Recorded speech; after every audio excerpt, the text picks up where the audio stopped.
Hello tout le monde, bienvenue dans cette nouvelle vidéo. Aujourd'hui, je vais vous donner tous les pièges à éviter lorsque vous passerez le TOEIC. J'ai eu 940 sur 990 au TOEIC et en fait la plupart des points que j'ai perdus, c'est pas parce que j'avais pas forcément compris les questions, bon évidemment il y en a eu, mais c'est principalement parce que je suis tombée dans ces petits pièges, je me suis pas suffisamment préparée et aujourd'hui je vais vraiment vous donner tous mes conseils pour éviter justement les pièges que je vais vous citer. Mais c'est la première fois que vous me voyez, n'hésitez pas à vous abonner, à liker, parce que c'est exactement ce type de sujet que je vais traiter. Donc principalement tout ce que vous allez retrouver en école de commerce, en association et plus généralement sur les études supérieures. Bon, on arrête le blabla, on va se lancer de suite avec le premier piège qu'il faut absolument éviter, c'est de perdre son temps. Alors ça paraît hyper bateau comme ça, mais le temps au TOEIC, c'est le plus important. Exemple typique qui m'est arrivé plusieurs fois sur certaines des questions que j'ai eues au TOEIC, c'était que je comprenais pas une question et donc je passais mon temps à réfléchir, sauf que la question d'après passait, donc je n'entendais pas forcément parce que j'étais concentrée sur la question que j'étais en train de traiter avant, et bam, du coup ça me faisait deux questions où j'avais pas de réponse à mettre. Donc c'est des points vraiment bêtes que j'ai perdus comme ça, et le conseil que je pourrais vraiment vous donner par rapport à ça, c'est de cocher une case au hasard. Parce que déjà de un, la question qui vous sera posée, par exemple à l'épreuve du listening, elle va pas être repassée, elle ne passe qu'une seule fois. De deux, vous n'avez pas de points négatifs, donc vous n'avez rien à perdre. Vaut mieux même pour vous de mettre quelque chose au hasard et que ce soit pas la bonne réponse, ou peut-être que ça soit la bonne d'ailleurs, plutôt que de perdre un point bêtement et de même pas avoir joué sa chance au dé. Donc ça c'était pour la partie listing. Par contre dans la partie reading, c'est un peu différent étant donné que vous pouvez commencer par la partie que vous voulez. Vous avez 75 minutes, 3 épreuves. Donc il y a les phrases à trous, je crois qu'il y a une analyse de texte et texte à trous aussi.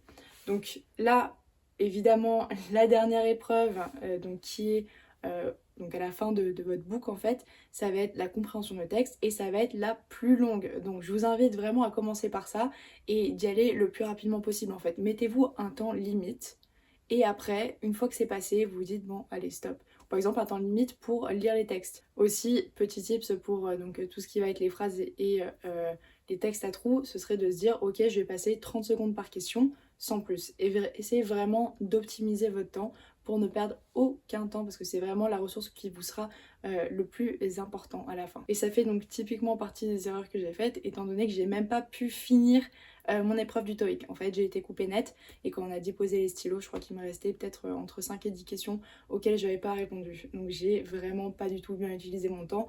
Donc voilà, faites vraiment attention. Deuxième piège à vraiment éviter au TOEIC, c'est de ne pas comprendre le sens de la question. Alors, vous allez avoir des questions qui vont commencer par quoi, d'autres par quand, d'autres par comment. Donc who, when, what, how. Et donc ça, il faut vraiment les distinguer parce que en fonction du mot employé, la phrase qui peut être écrite de la même manière juste avec ça, ce mot devant, peut changer complètement de direction. Ça veut dire c'est comme si je te demandais qui et tu me dis comment, tu vois. Donc vraiment faire attention à ça, c'est un exercice assez difficile le TOEIC, ils vont vraiment essayer de vous mettre des pièges un peu partout, donc vraiment faites gaffe à ça. Donc la meilleure manière de s'entraîner pour éviter ce petit piège, c'est juste de pratiquer son anglais de manière passive, de manière active, donc vraiment en cours mais aussi en dehors des cours. Autre piège hyper courant dans le TOEIC, ça va être les verbes à particules. Donc ça va être en fait des mots qui vont pouvoir s'appliquer dans des phrases qui n'ont rien à voir. Donc par exemple, en fonction de là où il va être positionné, la phrase n'aura pas du tout le même sens. On peut utiliser l'exemple de breakdown. Donc breakdown, ça peut être soit genre quelqu'un qui break down, donc ça veut dire par exemple émotionnellement, voilà, ça va pas. Breakdown, souvent ça veut dire se mettre à pleurer, s'effondrer. Et après, il y a l'autre sens de ce verbe, donc breakdown, c'est-à-dire démolir quelque chose en fait. Ou bien tout simplement aussi déconstruire quelque chose. Donc voilà, en fonction de la façon dont ça va être utilisé, ces verbes n'auront absolument pas la même signification. Donc là, il n'y a rien de plus simple, il faut les connaître.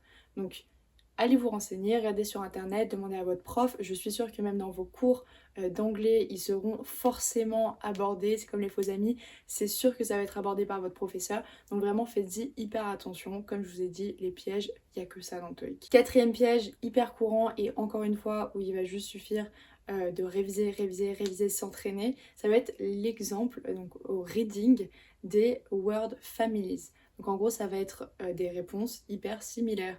Vous allez avoir une question et donc par exemple, ça va être une phrase avec un trou et vous aurez 4 possibilités. Par exemple, là j'en ai trouvé une sur internet. The manager read the report. True. A. Careful. B. Carefully. C. Care. D. Caring. Donc là, la réponse, ça va être la réponse B.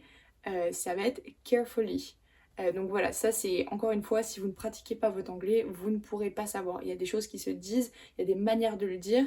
Donc voilà, essayez de travailler en fait votre oreille pour réussir le mieux possible. Là pour le coup, comme je vous ai dit, c'est que de l'entraînement. Enfin, le dernier piège que vous allez sûrement voir, c'est vraiment la classique au TOEIC, ça va être la double négation. Donc par exemple, je sais pas, I cannot get no happiness. Et comme en maths, en fait, il faut vraiment se retenir la petite technique, c'est de se dire moins et moins égale plus. Si I can't get no happiness, ça veut dire I can get happiness. Donc moins et moins égale plus. N'oubliez pas vraiment. Donc ça encore une fois, c'est juste de savoir les repérer, les doubles négations. Donc c'est quand il y a deux choses qui indiquent que c'est négatif dans la phrase, can't et no. Typiquement, voilà, ça c'est la classique, c'est sûr et certain que vous l'aurez au moins une fois dans votre TOEIC. Donc maintenant que je vous ai donné tous les pièges, je vais aussi vous donner les plus gros conseils qui m'ont aidé à avoir 940 sur 990 au TOEIC parce que bah, il faut quand même vous préparer à cette épreuve. Et du coup, mon premier conseil serait vraiment de s'entraîner, donc faire des tests blancs, aller en cours d'anglais, vraiment suivre les conseils des profs parce qu'en fait, la meilleure chose que vous pouvez faire dans une situation comme ça, c'est en fait d'avoir le contrôle sur ce que vous allez faire, sur votre performance et sur ce que vous avez pu préparer avant. Parce que vous arrivez au TOEIC, le TOEIC il n'a pas changé, il n'a pas bougé, d'accord? Ça va être la même chose. Et si c'est pas exactement la même chose d'une année à une autre, il y a quand même toujours les mêmes principes qui sont appliqués, le temps ne change pas, les questions ne sont pas repassées. Donc la meilleure chose que vous puissiez faire, c'est de vous préparer et vraiment donner votre maximum. Souvent, le TOEIC, d'ailleurs, il va permettre aux gens de valider leur diplôme. Et si vous ne l'avez pas, vous n'avez pas de diplôme. Donc ce serait un peu con, en fait, de perdre des points là-dessus, alors qu'il y a mille autres manières de perdre des points, quoi, et de ne pas avoir son diplôme. Deuxième conseil serait vraiment de s'habituer au quotidien, donc c'est-à-dire comme je vous ai dit juste avant, de manière active et de manière passive. C'est selon moi une des meilleures manières d'apprentissage étant donné que par exemple dans la façon passive, donc c'est-à-dire écouter la radio, regarder des films, écouter de la musique, apprendre les paroles par cœur, aller en karaoké, enfin, je veux dire vous n'avez pas l'impression de travailler, tandis que la manière active, parfois, ça ne peut pas convenir à tout le monde. Parfois, il y a des gens qui ont un peu plus de mal à apprendre en cours, qui ont par exemple une mémoire différente. Par exemple, peut-être qu'ils n'ont pas la mémoire photographique, peut-être qu'eux, il faut tout réécrire. Donc voilà, si vous n'êtes pas encore sûr sur vos fonctionnements d'apprentissage, vraiment misez tout sur le passif. Évidemment, faites de vos mieux en cours, mais voilà, essayez aussi d'avoir d'autres sources. Le mieux, c'est d'avoir un apprentissage complet. Donc, je vous conseille tout de même de faire le maximum, de trouver le plus de variété possible dans votre apprentissage, surtout pour l'anglais. Enfin, mon troisième conseil, il est un peu bateau, mais c'est vrai que la moitié du TOEIC, ça va être du reading, donc ça va être de la compréhension de texte. Vous allez devoir vraiment réfléchir par rapport à ce que vous voyez écrit sur le papier. Donc la meilleure des choses pour vous préparer à ça, c'est quand même de lire.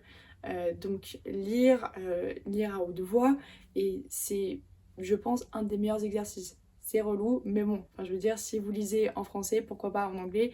Et au début ça va être dur, au début ça va être chiant, peut-être qu'au début vous allez peut-être vous arrêter toutes les 3 minutes pour checker un mot, mais à la fin ça va venir, je vous promets, vous allez arriver. Et l'anglais c'est hyper utile dans la vie de tous les jours, dans le travail, pour votre futur, pour voyager, même pour vos hobbies.